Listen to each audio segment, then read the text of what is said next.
ये सड़क हादसा हुआ है जहां दो बाइक वाले आमने सामने टकरा जाते हैं और हादसा और टक्कर इतना भीषण था कि उसमें एक व्यक्ति की मौके पर ही मौत हो जाती है। आधी रोड पे पहुंचे ही नहीं थे, वो लड़का 120 से ज्यादा की स्पीड में था। उसने हेलमेट भी नहीं पहना था और इतनी गाड़ी तेज थी कि उसने पापा को इतना चोट पहुंचाया कि वो बहुत दूर जा गिरे, उनके अंदर के पूरे ऑर्गन डैमेज हो गए। हालांकि इस मामले में जब अद्वैत शुक्ला के जो पिताजी हैं विनम्र शुक्ला, उनसे हमने बातचीत की तो उनका कहना है कि उसको भी चोट आई है, उसने हेलमेट पहना था इसलिए उसकी जान बच गई, या शायद आज वो भी नहीं होता। गाड़ी वो इतनी स्पीड में थी, कम से कम 100 से ज़्यादा की स्पीड में गाड़ी थी। गाड़ी देख के आप अंदाज लगा सकते हो, रॉयल एनफील्ड जैसे गाड़ी जिसके 2 टुकड़े हो गए। बजाय मेरे पापा के ऊपर उल्टा केस किया गया है कि वो फुल स्पीड में थे और उनको चोट लगी, जबकि उस लड़के को बिल्कुल भी कहीं चोट नहीं लगी हुई है। दुर्ग भिलाई में लगातार सड़क हादसे हो रहे हैं और सड़क हादसे में किसी न किसी की मौत हो रही है। आज दो खबरों की बात करेंगे। एक पहला खबर जहां मैं मौजूद हूं, दुर्ग के मोहन नगर थाना क्षेत्र में एक कातुल बोर्ड वाला एरिया है, पशुपतिनाथ मंदिर के द्वार के ठीक सामने।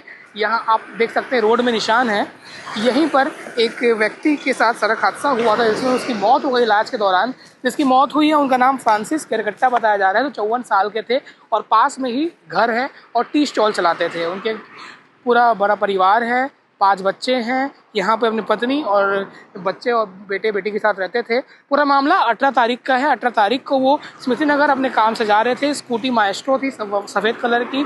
जैसे ही वो यहाँ पहुँचते हैं, यहाँ से वो निकलते हैं तो जो घर वालों ने बताया, जानकारी दी है, उसके अनुसार जिस प्रकार से स्मृति नगर की ओर से गाड़ियाँ आ रही है, एक बुलेट गाड़ी आ रही थी जिसको चला रहा था अद्वैत शुक्ला, जिसकी उम्र 29 वर्ष है और वो यहाँ पर कोलाइड होते हैं और आप निशान देख सकते हैं, जिस पूरा खून भी पड़ा था और कमर में फ्रांसिस केरकट्टा के डायरेक्ट हिट लगता है। और बुलेट इतनी रफ्तार में रही होगी, ये साफ साफ कह सकते हैं, क्योंकि 2 टुकड़े में बुलेट बट गई थी और माएस्ट्रो को भी अच्छा खासा चोट लगा था। इलाज के लिए आरोग्यम अस्पताल में ले जाया गया दोनों को, क्योंकि वो भी थोड़ा घायल हुआ था। और 20 तारीख को इलाज के दौरान जब उनको बेहतर उपचार के लिए रामकृष्ण केयर हॉस्पिटल रायपुर ले जाया जा रहा था, वहाँ पे वो वेंटिलेटर में थे, पर उन्होंने दम तोड़ दिया क्योंकि उनको इंटरनल ब्लीडिंग इतनी ज़्यादा थी। ये खबर आज बताने का मकसद ये है क्योंकि उनके परिवार वाले कहीं ना कहीं ये मांग कर रहे हैं कि 20 तारीख को तो मौत हो गई है, 23 तारीख है और उनको इंसाफ चाहिए, क्योंकि जो जिसको आरोपी बताया जा रहा है, उस मामले में खास बात यह है कि क्रॉस FIR हुआ है, यानी कि फ्रांसिस केरकट्टा के परिवार द्वारा भी और जो गाड़ी बुलेट चला रहा था अद्वैत शुक्ला के परिवार द्वारा भी, दोनों में लापरवाही पूर्वक ऐसा बताया गया है। पर अद्वैत के खिलाफ 106 BNS की धारा, यानी कि लापरवाही से किसी की जान जाती है, वो वाला एक्ट लगाया गया है। अब उनके घर वाले मौजूद हैं, उनकी बेटी मौजूद है, उनसे बात करते हैं क्योंकि वो उस दिन तुरंत मौके पर पहुंच गई थी। क्या नाम है आपको? मेरा नाम दीप्ति केरकट्टा है। थोड़ा सा मुझे शॉर्ट में बताइए, उस दिन हादसा शाम के वक्त हुआ था, कैसा हालात था और गाड़ी कितनी तेज थी और क्या? मेरे पापा पूरी सेफ्टी के साथ हेलमेट पहना हुआ था उन्होंने, और धीरे से, यहाँ मेरा घर है, बस यहीं से निकले हुए थे कपड़ा लेने के लिए अपना। आधी रोड पे पहुंचे ही नहीं थे, वो लड़का 120 से ज्यादा की स्पीड में था। उसने हेलमेट भी नहीं पहना था और इतनी गाड़ी तेज थी कि उसने पापा को इतना चोट पहुंचाया कि वो बहुत दूर जा गिरे, उनके अंदर के पूरे ऑर्गन डैमेज हो गए।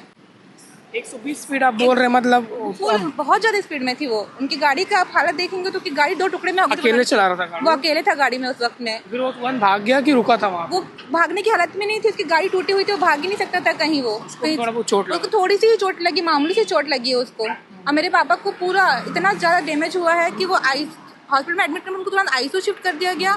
आधे घंटे में उनको CPR इंटूबेशन सब कर दिया। मेरे पापा वेंटी में चले गए, उसके बाद मेरे पापा दोबारा आई ही नहीं। 3 दिन तक वो जिंदगी और मौत से लड़ते रहे ICU में। 20 तारीख को खत्म। 20 तारीख को डॉक्टर ने जवाब दे दिया कि यहाँ पे उनका इलाज नहीं हो सकता है, उनको बचने की कोई चांस नहीं है। फिर उनको हम रामकृष्ण लेकर गए, वहाँ पे पापा खत्म हो गए आधे घंटे में वहाँ पे। आज 23 तारीख है, पुलिस ने मामला तो दर्ज कर लिया है और अभी तक उनके परिवार वाले सामने हैं, क्योंकि मैं जब उनसे बात हुई, परिवार और कोई सामने नहीं है, कोई बात हमारे साथ कोई रखी नहीं गई है। पुलिस वालों की साइड से भी हमें कोई हम लोग को कानूनी कार्रवाई नहीं हुआ। ना मेरे पापा 3 दिन तक ICU में थे, कोई उनका बयान देखने आया, ना उनको देखने आया कि उनको कितनी चोट लगी है, ना उस लड़की पे कोई कार्रवाई की गई। मेरी गाड़ी और एक्सीडेंट जो लड़की की गाड़ी थी उसको जब्ती तक नहीं किया गया उस गाड़ी को। आपकी गाड़ी कहाँ है? आज ही उन्होंने लेकर गए हैं मेरे पुलिस वाले। अच्छा। आज 18 तारीख को हुआ था और गाड़ी आज लेके गए हैं 23 तारीख के नाम में। कौन कौन है घर में? मैं, मम्मी, पापा और भाई बहन है हम लोग। हमें 5 लोग हैं। एक भाई आपका आर्मी में है और माता जी heart patient? Mummy heart patient है, मम्मी बहुत बीमार रहती है, इसी की वजह से पापा मम्मी दोनों दुकान चलाते हैं, चाय दुकान। कातुल बोडी एरिया? कातुल बोडी यही हमारा घर ही, बस घर 2 कदम ही निकले थे मेरे पापा। मुझे इंसाफ चाहिए इस चीज़ के लिए कि ऐसे लोगों को आप ऐसे कड़ी से कड़ी सज़ा होनी चाहिए, ताकि किसी दोबारा किसी परिवार ऐसा उजड़े ना। मेरे पापा की जाने के बाद हम लोग को कौन संभालेगा। मेरे पापा खुद पुलिस में रहे हैं और उनके डिपार्टमेंट से उनको कोई भी मदद नहीं मिली। अगर यहाँ पे बहुत बड़ी लापरवाही हुई है, क्योंकि 5 दिन हो जाने के बाद उन्होंने आज गाड़ी जब्ती हुई है। हमारी गाड़ी जब्ती का पहले किया गया है, आज उसकी गाड़ी शोरूम में बनने गई हुई है। तो पुलिस को पहले आके गाड़ियों को जब्ती करना चाहिए था, यहाँ आके देखना था घटनास्थल पे कि क्या क्या हुआ है, किसको कितना लगा है, क्या हुआ, कैसे हुआ है। पर प्रशासन की ओर से कोई न्याय नहीं मिल रहा है, सब बिकी हुई है यहाँ पे। बजाय मेरे पापा के ऊपर उल्टा केस किया गया है कि वो फुल स्पीड में थे और उनको चोट लगी, जबकि उस लड़की को बिल्कुल भी कहीं चोट नहीं लगी हुई है। यह दुख जायज़ है क्योंकि उनके घर में उनके पिता की मौत हुई है। यही वो सड़क है, यही इसी जगह पर वो हादसा हुआ। हालांकि इस मामले में जब अद्वैत शुक्ला के जो पिताजी है विनम्र शुक्ला, उनसे हमने बातचीत की तो उनका कहना है कि उसको भी चोट आई है, उसने हेलमेट पहना था इसलिए उसकी जान बच गई, या शायद आज वो भी नहीं होता। और जब पुलिस की गाड़ी जब तो पुलिस के भी ऊपर कहीं ना कहीं थोड़ा सवाल उठ रहे हैं, क्योंकि इनकी गाड़ी आज हादसे के 5 दिन बाद जब्ती की गई है, और जो बुलेट था वो तो सर्विस के लिए, रिपेयरिंग के लिए शोरूम चले गया है, तब पुलिस ने जब्ती नहीं बनाया। क्योंकि जब भी हादसा होता है पुलिस सबसे पहले गाड़ी जब्ती बनाती है, और दोनों के खिलाफ क्रॉस FIR हुआ है। इस मामले में हमने मोहन नगर थाना के प्रभारी केशव कोसले से बातचीत की तो उन्होंने बताया है कि जो वो जिसके ऊपर आरोप लगा है, जो बुलेट चला रहा था, वो अभी अस्पताल में भर्ती है।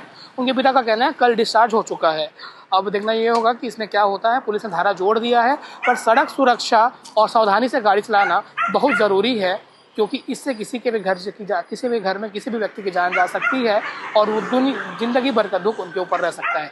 दूसरा हादसा पाटन क्षेत्र में हुआ, उसको भी बताते हैं। वहीं दूसरा हादसा 22 तारीख को शाम को पाटन थाना क्षेत्र में हुआ। दरअसल तर्रा जामगांव M के बीच ये सड़क हादसा हुआ है, जहां 2 बाइक वाले आमने सामने टकरा जाते हैं, और हादसा और टक्कर इतना भीषण था कि उसमें एक व्यक्ति की मौके पर ही मौत हो जाती है।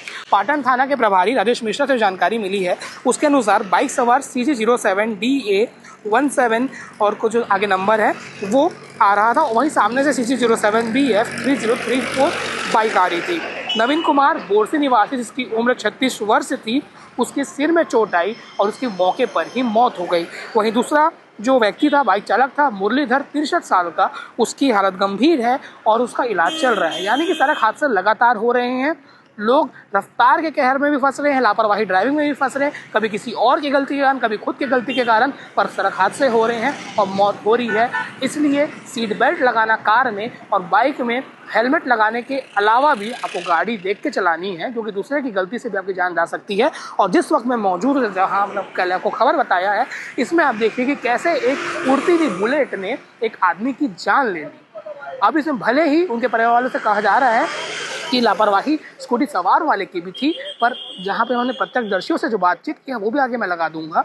उसमें दुकान वाले का कहना है कि बुलेट इतनी तेज थी कि उसने उसको इतने जोर से टक्कर मारा कि उसको गंभीर चोटें आई है। आप समझ सकते हैं कि अमीर जो घर के लोग रहते हैं, बड़े बड़े गाड़ी, लाखों की गाड़ियाँ लेवा देते हैं और उस पर लगाम नहीं लगाते। ये अच्छी चीज़ थी कि वो ड्राइवर जो था बुलेट का, उसने भी हेलमेट पहना हुआ था, पर वो रफ्तार उसकी इतनी तेज थी ऐसे सड़क पे जहाँ किसी की भी जान जा सकती है, और हालांकि जान गई। और पुलिस पर भी सवाल उठे। हमने IPS हर्षित मेहर दुर्ग CSP से भी बातचीत की है, उनके संज्ञान में ये बात डाली है कि गाड़ी इतने जल्दी अगर जब्ती की गई तो क्या छोड़ दी गई, या जब्ती अभी तक क्यों नहीं की गई है। और क्रॉस FIR वाला मामला भी पहली बार हमको सामने आया है। अब आगे देखना होगा कि पुलिस जांच किस ओर जाती है। आप अपना बहुत ध्यान रखिए, गाड़ी देख के चलाइए, अपनों का भी और सामने वालों का भी। शुक्रिया। मैं लावेश। आपका नाम क्या है? मेरा नाम सर मोहम्मद आमिर है। बगल में मेरी दुकान है यहाँ पे नारियल फल की। 18 तारीख को जो हादसा हुआ था उस समय आप यही मौजूद थे जी। क्या आपने देखा था? कितनी स्पीड? सर ये मैं देख रहा था कि गाड़ी वो इतनी स्पीड में थी, कम से कम 100 से ज़्यादा की स्पीड में गाड़ी थी। गाड़ी देख के आप अंदाज लगा सकते हो, रॉयल एनफील्ड जैसे गाड़ी जिसके 2 टुकड़े हो गए, उस गाड़ी देख के अंदाज लगा सकते हैं गाड़ी कितने स्पीड में थी। और जो अगले थे वो यहाँ से वो क्रॉस हो रहे थे अपने, देख के, उनकी भी सामने दुकान है, वो अपने साइड से अपना देख रहे थे, लेकिन सामने से जो गाड़ी आ रही थी वो अनकंट्रोल थी। स्पीड इतना ज़्यादा था कि उस कारण वो गाड़ी कंट्रोल नहीं कर पाया। तो मेरा कहने का मतलब ये है सर, जो आज युवा लड़के हैं, उनके जो गार्जियन हैं, कम से कम उनको जो गाड़ी खरीद के देते हैं स्पीड वाली, तो कम से कम उनको थोड़ा सा यानी समझा के या कोई चीज़ की करके अपना यानी गाड़ी चलाने के लिए सलाह देना चाहिए। आप खरीद के दे देते हैं। युवा लड़के हैं, उनको कुछ समझ नहीं आता, वो 100 से 150 की स्पीड में गाड़ी चलाते हैं। उस कारण क्या है होता है कि किसी का परिवार है, किसी का घर है, हाँ किसी की थोड़े से लापरवाही, थोड़े से उसके कारण किसी का परिवार, किसी का घर पूरा तबाह हो जाता है।